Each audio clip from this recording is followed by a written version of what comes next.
Você está assistindo às notícias. O Irã lança mísseis. Uma aliança militar se forma no Oriente Médio. Analistas políticos debatem. Generais calculam. E o mundo prende a respiração. Mas e se eu te dissesse que tudo isso já estava escrito? Não em um relatório de inteligência. Não em uma previsão geopolítica. Em um livro com mais de 2.600 anos de idade. Hoje vamos examinar 4 profecias bíblicas que descrevem, com uma precisão que desafia qualquer explicação, o que está acontecendo agora com o Irã. Não precisamos ser teólogos para entender. Os fatos estão aqui. Você decide o que fazer com eles. Profecia 1. O Carneiro. A expansão do Irã já estava no mapa. Por volta do ano 550 a.C., um profeta chamado Daniel teve uma visão. Ele descreveu um carneiro com 2 chifres, empurrando com força para o oeste, para o norte e para o sul. Mas Daniel não ficou sem resposta sobre o que aquilo significava. Um anjo, identificado pelo próprio texto como Gabriel, explicou: o carneiro que você viu, com 2 chifres, representa os reis da Média e da Pérsia. Média e Pérsia. Esse é o território que forma o Irã atual. Agora olha para o que o texto diz que esse carneiro faria. Ele avançaria para o oeste, para o sul e para o norte, e nenhuma outra nação conseguiria detê-lo. Ninguém ficaria de pé na frente dele. Para o oeste, o Irã criou e financia o Hezbollah, um grupo armado no Líbano e na Síria, com mais de 150.000 mísseis apontados para Israel. Para o sul, o Irã treinou, armou e dirige os Houthis, no Iêmen, que atacam navios no Mar Vermelho e lançam mísseis em direção a Tel Aviv. Para o norte, o Irã firmou parceria estratégica com a Rússia, fornecendo drones que são usados na guerra da Ucrânia. 3 direções, 3 braços de influência, exatamente como descrito. Mas a profecia não termina aí. Ela diz que esse poder seria quebrado e que a quebra viria do oeste. Profecia 2. A aliança improvável. Ezequiel 38.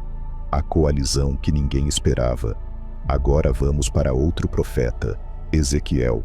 Ele registrou sua visão por volta do século VI a.C., aproximadamente 600 anos antes de Jesus. Ezequiel descreveu uma grande aliança militar que se formaria nos últimos dias. Essa aliança seria liderada por uma figura chamada Gog, da terra de Magog, descrita como vinda do extremo norte.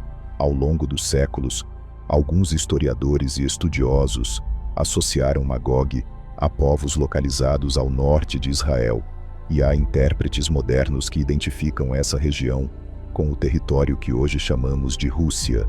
No entanto, essa identificação não é consenso acadêmico. E qual seria um dos principais aliados dessa nação do norte? O texto menciona Pérsia. O nome é explícito. A antiga Pérsia corresponde, em grande parte, ao território do atual Irã. Mas Ezequiel vai além. Ele lista outros povos que fariam parte dessa coalizão. Os nomes hebraicos utilizados no texto são tradicionalmente associados, por muitos estudiosos, a regiões que hoje correspondem à Turquia, ao Sudão e à Líbia. Agora pense, há cerca de 2.600 anos, essas regiões pertenciam a impérios e culturas distintas, idiomas diferentes, interesses políticos diferentes. Em muitos casos, estavam sob domínios completamente separados. Mas hoje, Rússia e Irã possuem acordos estratégicos e cooperação militar, realizam exercícios conjuntos e mantêm alinhamentos geopolíticos em conflitos como o da Síria. O Irã forneceu drones, incluindo os modelos Shahed, que foram utilizados pela Rússia na guerra contra a Ucrânia. Turquia e Irã coordenam interesses regionais em determinados contextos. Já Sudão e Líbia tornaram-se áreas de influência e disputa estratégica envolvendo Rússia e Irã. A pergunta que muitos fazem é: estaríamos vendo o alinhamento de forças que, há mais de 2 milênios, foram descritas por um profeta exilado na Babilônia? Profecia 3. O Arco de Elão. O programa de mísseis do Irã já tinha nome. O terceiro profeta se chama Jeremias, e ele foi extraordinariamente específico. Ele não falou sobre a Pérsia inteira. Ele falou sobre uma região dentro da Pérsia chamada Elão. Elão corresponde à atual província de Khuzistão, no sudoeste do Irã, e é exatamente lá que ficam as principais instalações nucleares e de mísseis balísticos do país. Natanz, Fordow, armas que o Irã usa para projetar poder além de suas fronteiras. A profecia de Jeremias diz que Deus quebraria o arco de Elão. Na antiguidade, o arco era a arma de longo alcance por excelência.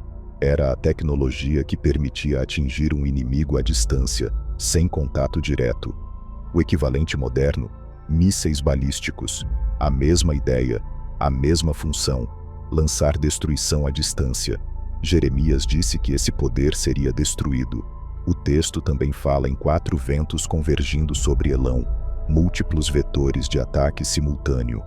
E em outubro de 2024, Israel atacou precisamente instalações de defesa antiaérea no Irã, demonstrando a capacidade de penetrar o espaço aéreo iraniano a partir de múltiplas direções. Jeremias não sabia o que eram mísseis, mas descreveu o resultado com precisão. Profecia 4.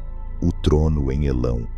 A queda dos líderes e o despertar espiritual. A quarta profecia pode ser a mais surpreendente de todas. Ainda em Jeremias, o texto diz que Deus destruiria o rei e os príncipes de Elão. Isso é interpretado como a queda do líder supremo do Irã, a figura que concentra o poder político, militar e religioso do país, e de toda a sua alta cúpula de comando. Mas então a profecia faz uma virada inesperada. No mesmo texto, Deus diz: estabelecerei o meu trono em Elão. Não um trono político, um trono espiritual.